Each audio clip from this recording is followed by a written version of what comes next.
Two large nations, China and America.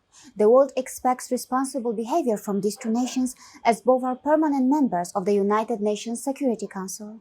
But see what is happening. Instead of fighting the virus together, both are fighting each other. Both want to hold each other responsible for the coronavirus problems. On the other hand, India, another large nation which has so far been denied a permanent place in the United Nations Security Council, appears busier in being part of the solution. India has sent medicines to more than 100 nations and is committed to global well-being. But as America and China continue to target each other due to coronavirus, who should India support? China or America? The situation between China and America is in fact taking an uglier turn. According to a recent report by the Department for Homeland Security, China has intentionally concealed the severity of the novel coronavirus, while also increasing imports and decreasing exports of medical supplies. Also included in the US government report is the claim that authorities in China withheld information from the WHO about how the unknown illness was a contagion, in order to give officials more time to import additional PPE such as surgical gowns and face masks. As one may expect, the Global Times, a nationalist tabloid in China, has rejected the claims made by the Trump administration regarding the novel coronavirus originating from a laboratory.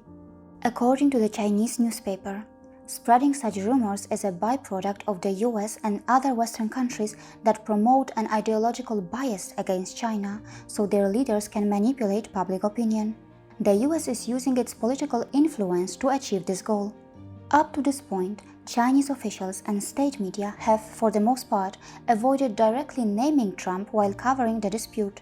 Rather, a large portion of Beijing's displeasure has been directed at Pompeo and Steve Bannon. Around the world, more backlash is being directed at China for their alleged mishandling of the crisis during its initial stages. A number of governments are even wanting to sue Beijing for reparations and damages. On the other hand, China is responding quite strangely, as it is even demanding for gratitude, which is sometimes mixed with economic threats. However, in the long-term scheme of things, China is creating mistrust and causing damage to its own reputation. If China had chosen to, it could have used this opportunity to showcase its compassionate side and reinstate trust to rise as a responsible global power. However, its immense desire to get the praise and gain economic benefits from the situation was not the best strategy. On the other hand, it does not mean that the Western nations have not benefited from the misery and vulnerability of other nations before.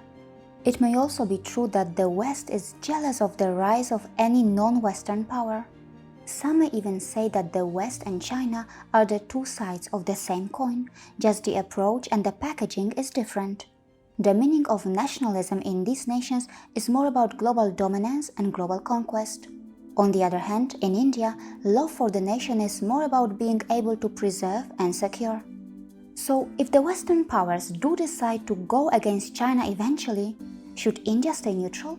Or should it support China, a nation that is known for creating obstructions to prevent India from earning its rightful place of a permanent membership in the United Nations Security Council?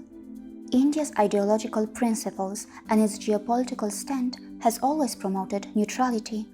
It does not like to provoke any nation first, but can react very tough if provoked.